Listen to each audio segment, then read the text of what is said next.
الحمدللہ آج کے اس پروگرام کا عنوان ہے what was the religion of Satan part 6 شیطان کا مذہب کیا تھا، چھٹا حصہ۔ اعوذ باللہ من الشیطان الرجیم، بسم اللہ الرحمن الرحیم۔ الصلاۃ والسلام علیک یا سیدی یا رسول اللہ وعلی ازواجک و اصحابک و آلک یا سیدی یا حبیب اللہ۔ الحمدللہ لاہور شہر میں آج بروز ہفتہ 10 جمادی الاولیٰ 1445 ہجری اور 25 نومبر 2023 عیسوی ہے۔ پچھلے پروگراموں میں بات ہوئی سجدہ آدم کے حوالے سے، اور اسی نقطے کو مزید ایک اور زاویے سے دیکھتے ہیں۔ سورہ بقرہ آیت نمبر 30۔ اعوذ باللہ من الشیطان الرجیم وَإِذْ قَالَ رَبُّكَ لِلْمَلَائِكَةِ إِنِّي جَاعِلٌ فِي الْأَرْضِ خَلِيفَةً قَالُوا أَتَجْعَلُ فِيهَا مَن يُفْسِدُ فِيهَا وَيَسْفِكُ الدِّمَاءَ وَنَحْنُ نُسَبِّحُ بِحَمْدِكَ وَنُقَدِّسُ لَكَ قَالَ إِنِّي أَعْلَمُ مَا لَا تَعْلَمُونَ۔ ترجمہ ہے جی، اور یاد کرو جب تمہارے رب نے فرشتوں سے فرمایا میں زمین میں اپنا خلیفہ بنانے والا ہوں، بولے کیا ایسے کو نائب کرے گا جو اس میں فساد پھیلائے گا اور خون ریزیاں کرے گا، اور ہم تجھے سراہتے ہوئے تیری تسبیح کرتے اور تیری پاکی بولتے ہیں۔ فرمایا مجھے معلوم ہے جو تم نہیں جانتے۔ اب اس آیت مبارکہ میں حضرت آدم علیہ السلام کے خلیفہ بنائے جانے کا اعلان ہے، اور انی جاعل فی الارض خلیفہ سے بالکل اگلی سٹیٹمنٹ فرشتوں کی ہے، قالوا اتجعل فیہا من یفسد فیہا ویسفک الدماء۔ اب اس سارے واقعے میں جو ہمیں 3 کردار اللہ تعالیٰ کی ذات کے علاوہ معلوم ہو رہے ہیں، وہ سیدنا آدم علیہ السلام ہیں، فرشتے ہیں، جن ابلیس، یہ 3 یعنی کردار ہیں۔ اب ان میں سے فرشتوں نے یہ کہا قالوا اتجعل فیہا من یفسد فیہا ویسفک الدماء، یعنی فرشتے بولے کہ یا اللہ کیا ایسے آدم کو خلیفہ بنائے گا یا اس آئندہ نسل کا ذکر کیا کہ وہ تو وہ ہوں گے کہ جو یفسد فساد کریں گے ویسفک الدماء خون بہائیں گے، قتل و غارت کریں گے، خون ریزیاں کریں گے۔ اور پھر فرشتوں نے اپنے حوالے سے یہ کہا وَنَحْنُ نُسَبِّحُ، اور ہم تو تسبیح بیان کرتے ہیں، بِحَمْدِكَ، تیری حمد کرتے ہوئے، تیرا شکر کرتے ہوئے، تیری تعریفیں بیان کرتے ہوئے، وَنُقَدِّسُ لَكَ، اور تیری تقدیس، تیری پاکی بیان کرتے ہیں۔ یعنی فرشتوں نے اپنی ذات کے حوالے سے کہا کہ یا اللہ ہم تو تیری تسبیح کرتے ہیں، یعنی سبحان اللہ کہتے ہیں، الحمدللہ کہتے ہیں، تیرا شکر ادا کرتے ہیں، اور وَنُقَدِّسُ لَكَ، تیری پاکی بیان کرتے ہیں۔ لیکن پھر بھی اللہ تعالیٰ نے فرمایا قَالَ إِنِّي أَعْلَمُ مَا لَا تَعْلَمُونَ، کہ میں وہ جانتا ہوں جو تم نہیں جانتے۔ اب اس میں سمجھ یہ آتی ہے کہ اللہ تعالیٰ اس آیت مبارکہ میں امت محمدی کے لیے یہ سبق بیان فرما رہا ہے کہ خلافت صرف تسبیح کرنے والوں کے لیے نہیں ہوتی، سبحان اللہ الحمدللہ کہنے والوں کے لیے نہیں ہوتی، نسبح بحمدک ونقدس لک ان کے لیے نہیں ہوتی۔ حالانکہ تسبیح ضروری ہے، اللہ کا شکر لازم ہے، اللہ کی پاکی بیان کرنا لازم ہے، اذکار، عبادات یہ سب لازم ہیں، یہ سب ضروری ہیں، لیکن خلافت ان سے ایک درجہ بلند والی بات ہے، یہ مقام عرفہ و اعلیٰ ہے، اور اس مقام پہ پہنچنے والے وہ بھی اللہ کی تسبیح بیان کرتے ہیں، اور ان کو ماننے والے ان خلفاء کے جو پیروکار ہیں وہ بھی اللہ کی تسبیح بیان کرتے ہیں۔ لیکن خلافت کی شان یہ ہے کہ یہ اللہ کی تسبیح کرنے والوں سے بلند تر درجے کی بات ہے۔ انی جاعل فی الارض خلیفہ کی ایک حقیقت یہ بھی ہے کہ آدم علیہ السلام کی تخلیق کے وقت فرشتے پہلے تخلیق ہو چکے تھے، جن پہلے بن چکے تھے،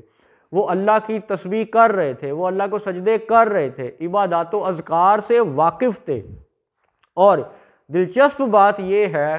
کہ جس وقت آدم علیہ السلام کو تخلیق کیا گیا اور سجدہ کروایا گیا، اس وقت تو آدم علیہ السلام نے تسبیحات بھی نہیں پڑھی۔ آدم علیہ السلام نے خود اللہ کو ایک بھی سجدہ نہیں کیا، یعنی اس لمحے، اس وقت، اس شان میں، اس کیفیت میں نہ ہم انہیں ذاکر کہہ سکتے ہیں، نہ ہم انہیں عابد کہہ سکتے ہیں۔ ایک بھی سجدہ نہیں کیا آدم علیہ السلام نے اللہ تعالیٰ کو، لیکن بغیر کسی ذکر کے، بغیر کسی عبادت کے، بغیر ایک بھی سجدہ کیے آدم کو مسجود ملائکہ بنا دیا گیا اور فرمایا گیا انی جاعل فی الارض خلیفہ۔ یہ عرفہ و اعلیٰ شان ہے۔ وَنَحْنُ نُسَبِّحُ بِحَمْدِكَ وَنُقَدِّسُ لَكَ، ان فرشتوں کے گروہ سے، تسبیح اور حمد بیان کرنے والوں سے خلافت اعلیٰ تر ہے۔ اب بات یہ ہے کہ بے شک آپ یروشلم پہ مسجد الاقصی شریف میں، بیت القدس شریف میں نگاہ دوڑائیں یا مکہ کعبہ شریف پر نگاہ دوڑائیں، دونوں طرف اس وقت قابض حکمران وہ ہیں جو کہتے ہیں کہ جی ہم خالص توحیدی ہیں، ہم تو اللہ کا ذکر کرتے ہیں، ہم تو اللہ کی تسبیح بیان کرتے ہیں، ہم تو اللہ کا شکر ادا کرتے ہیں، لیکن اس کے باوجود یہ دونوں گروہ خلافت کے حقدار نہیں ہیں۔ کیوں؟ کیونکہ فرشتوں نے ابلیس کے دخل اندازی کرنے پر مستقبل میں آنے والے انسانوں کی خون ریزیاں ہوتی ہوئیں جان لی تھیں۔ اسی لیے فرشتوں نے یہ کہا تھا کہ یا اللہ اسے بنانے لگا ہے نائب کہ جس کی نسل میں سے یہ فساد بھی ہوگا اور خون ریزیاں بھی ہوں گی۔ قالوا اتجعل فیہا من یفسد فیہا ویسفک الدماء، یعنی فساد اور خون ریزیاں، یہ دو الفاظ یفسد فساد و یسفک الدماء خون ریزیاں، قتل و غارت، خون بہانا، یہی دو نشانیاں ہیں جو فرشتوں نے اس وقت بیان کی، عرض کی، اور بعد میں یہ قرآن کا حصہ اس لیے بنا دیا گیا تاکہ ہم جیسوں کو یہ سمجھ آ جائے کہ آج اس روئے زمین پر حزب الشیطان کا مذہب انہی دو باتوں سے پہچانا جائے گا کہ بے شک شیطان اللہ کو مانتا تھا، مانتا ہے، اللہ کو ایک مانتا تھا، اللہ کو ایک مانتا ہے، اللہ سے مانگتا تھا، اللہ سے مانگتا ہے، قیامت کو مانتا تھا، روز محشر کو مانتا تھا، یوم یبعثون کو مانتا ہے۔ اور پہچان کیسے ہوگی کہ تب شیطان کی اس یعنی واردات کو فرشتوں نے دو الفاظوں میں بیان کیا،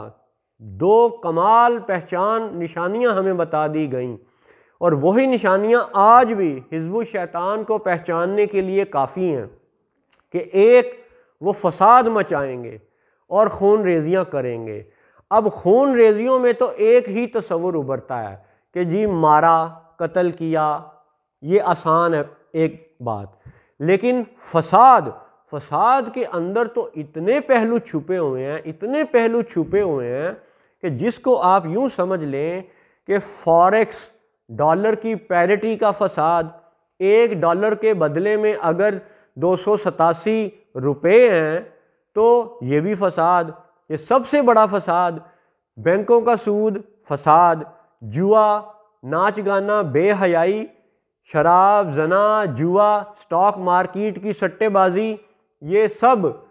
ایسے یعنی نظام کا قائم کرنا جس میں محنت کرنے والے کو تو کچھ نہ ملے یا بہت کم ملے، اور بیٹھے بیٹھے سرمایے کے زور پہ امیر ہوتے چلے جانے والے سرمایہ دار گروہ کی عیاشیاں ہوتی چلی جائیں، ایسا نظام نافذ کرنا، یہ بھی فساد۔ تو فساد کی کئی شکلیں ہیں، اور آج ہم دیکھتے ہیں کہ یروشلم کے جو حکمران ہیں انہوں نے اپنا تل ابیب میں جو مرکز بنا رکھا ہے ان کے معاملات الگ ہیں، اور جو مذہبی طبقہ ہے یہودیوں کا ان کے معاملات الگ ہیں۔ ایسے ہی کعبہ میں یہ جو آل سعود قابض ہیں ان کے معاشی معاملات الگ ہیں اور مذہبی طبقات الگ ہیں۔ آج بھی ہم دیکھتے ہیں کہ MBS وہ سعودیہ عرب کے اندر سے ہی کئی وہابیوں کو، مولویوں کو پکڑ پکڑ کے قید کر رہا ہے، سزا دے رہا ہے، یہ دنیا جانتی ہے، دیکھ رہی ہے۔ اس کا مطلب ہے کہ یہ فساد کئی طرح سے مچا ہوا ہے۔ اس وقت حالت یہ ہے کہ یورپ کا عیسائیوں کا پوپ ہے، اس کی تنخواہ بھی بینک سے جڑی ہوئی ہے۔ تل ابیب میں یا یروشلم میں جو یہودی راہب بیٹھے ہوئے ہیں ان کی تنخواہ بھی بینک سے جڑی ہوئی ہے۔ اس وقت مکہ میں کعبہ کا جو امام ہے اس کی تنخواہ بھی بینک سے جڑی ہوئی ہے۔ سب یہ بڑے بڑے مذہبی طبقوں کے جو سربراہ ہیں، حتیٰ کہ امام کعبہ، اس کی تنخواہ بھی سود سے منسلک ہے، سودی بینکوں سے منسلک ہے۔ تو جب یہ سب سود خور طبقے ہیں تو یہ ایک حقیقت ہے، اور یہ بھی حقیقت ہے کہ یہ ان سب کے ایک ہفتے میں درست کرنے والے معاملات ہیں۔ اگر یہ آج بھی کامن ویلتھ کے تصور کو، بلا سود بیت المال کو آج بھی یہ نافذ کرنا چاہیں تو صرف ایک ہفتہ چاہیے، صرف ایک ہفتہ چاہیے۔ لیکن یہ ایسے فسادی لوگ ہیں جن کی پہچان سورہ بقرہ کی آیت نمبر 30 میں فرشتوں کی زبان سے یہ بیان ہوئی کہ